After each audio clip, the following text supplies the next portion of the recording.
Hello ជំរាបសួរ ថ្ងៃនេះខ្ញុំនឹងធ្វើវីដេអូមួយសម្រាប់បងប្អូន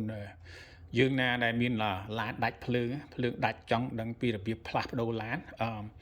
នេះគឺជារបៀបប្ដូរឡានដូរភ្លើងដែលឡានដែលដាច់ភ្លើងទីមួយហ្នឹងបើសិនវាដាច់ថ្មីហ្នឹងយើងអត់ដឹងធ្វើអីយើងមើលភ្លើងអត់ឃើញអញ្ចឹងយើងគោះវាទៅវាឆេះឡើងវិញហើយបាទតែគោះវាឆេះបានតែម្ដងពីរដងយូរឆាប់វាគង់អាចដាច់ទេដូច្នេះខ្ញុំវាដាច់ខាងស្ដាំខាងដាច់ហើយម្ដងដូរមួយខាងឆ្វេងដាច់ហើយឥឡូវមកដាច់ខាងស្ដាំនេះម្ដងទៀតអញ្ចឹងយូរឆាប់វាគង់អាចដាច់អញ្ចឹងពេលយើងទៅទិញពូលយើងដោះអាចាស់យកទៅខ្ញុំនឹងប្រាប់នេះអំពូលអាចាស់ដូចឡានខ្ញុំអញ្ចឹងឡាន Nissan Frontier ឆ្នាំ2009អញ្ចឹងយើងដោះអំពូលយកទៅយើងយកទៅកន្លែងគេលក់ផតលក់គ្រឿងម៉ាស៊ីនឡានហ្នឹងទៅបើយើងអត់ដឹងអត់ចង់ដោះក៏បានដែរយើងទៅប្រាប់គេថាខ្ញុំចង់បានអំពូលឡានខ្ញុំម៉ាក់នេះនៅឆ្នាំនេះអញ្ចឹងគេមើលទៅគេដឹងថាយើងប្រើអំពូលមកអីហើយយើងអត់អាចចេះតែទិញមកខុសយើងដាក់អត់ត្រូវទេដូចឡានខ្ញុំនឹងជិះអានេះអំពូលវាប្រើHBS 997មើលតែខាងដើមលេខខាងដើមនេះហើយមើលលេខដើមនេះដើមនឹងតែខាងកតុយមិនបាច់មើលទេហើយមើលនឹងលេខវ៉ុល12វ៉ុល make sure យើងទិញអាវ៉ុលត្រូវគ្នាតែខុសវ៉ុលក៏វាអត់ដើរដែរអញ្ចឹងអានេះវាដាក់ HBS 9007ហើយនឹង12វ៉ុលអញ្ចឹងយើងទៅទិញអាថ្មីមកថ្មីនេះខ្ញុំ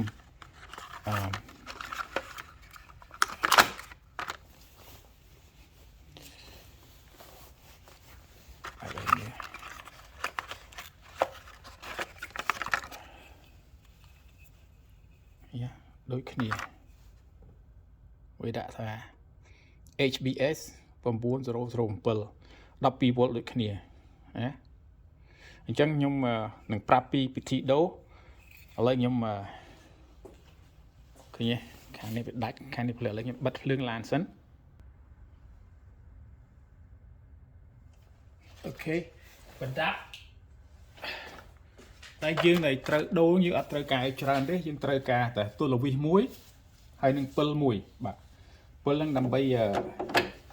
មើលវាឃើញខ្ញុំប្រាប់បង្ហាញណាមើលឃើញអត់អូខេវាមានកលឹះរបស់វានេះកលឹះនេះអំពូលអានេះកលឹះវា lock កុំឲ្យវាចេញចូលអញ្ចឹងយើងត្រូវការទល់វិសមួយពិលហ្នឹងដើម្បីយើងមើលវាណាយើងឆ្កឹះអានេះកលឹះរបស់វានេះខ្ញុំឆ្កឹះឲ្យបន្តិចហើយយើងឆ្កឹះវាប្រហើបអានេះមកអានេះវា lock នេះឆ្កឹះប្រហើបចេញមកយើងទាញអំពូលចេញមកណានេះអានេះទាញអំពូលចេញមកអានេះភ្លើងរបស់វាមើលហើយអាសនេះវា lock ហ្នឹងបានន័យថាវាបិទកលឹះកុំឲ្យវារបូតអំពូលនឹងមកអញ្ចឹងយើង unlock វាទៅយើងទាញវាចេញមកស៊ីពូឌីស៊ីយើង move វានេះទៅវាចេញមកហើយយើងដកអំពូលចេញមក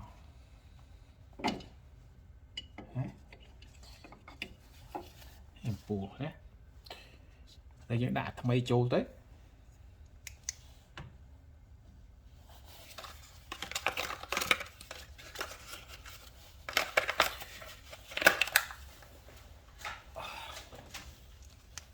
នេះពូលថ្មីនេះ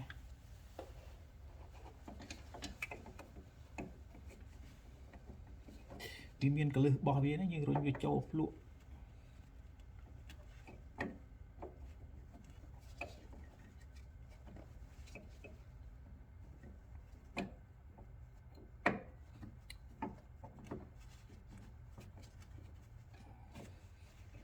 ខ្ញុំ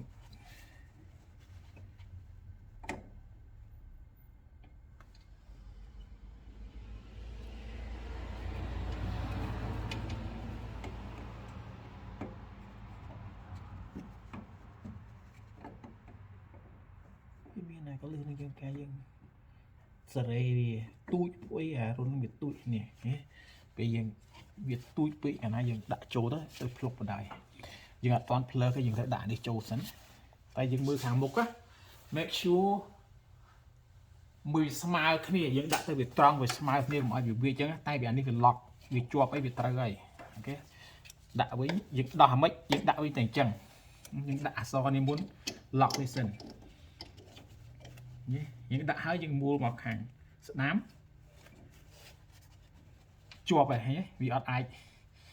ចចេញមកបានទេវាជាប់នឹងពូលវា lock ជាប់ហើយពូលហ្នឹងក៏អាចចេញមកបានដែរ lock ជាប់ហើយអញ្ចឹងអាភ្លើកនេះឃើញអត់បាទអាភ្លើកហ្នឹងគេរុញវាបញ្ចូលទៅកណា click ណា click ហើយបាត់ឃើញអត់យ៉ាហើយឥឡូវយើងបើកភ្លើងមើលតើវាយ៉ាងម៉េចតែមើល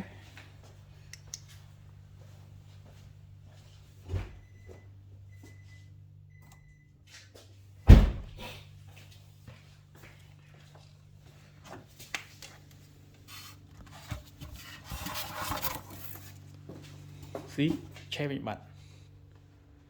ឃើញទេឆេះវិញបាត់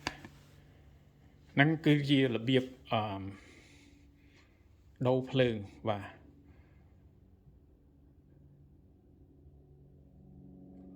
ប៉ុណ្្នឹងហើយអរគុណច្រើនបាទមានសំណួរសួរមកចាស់អូខេអរគុណបាយ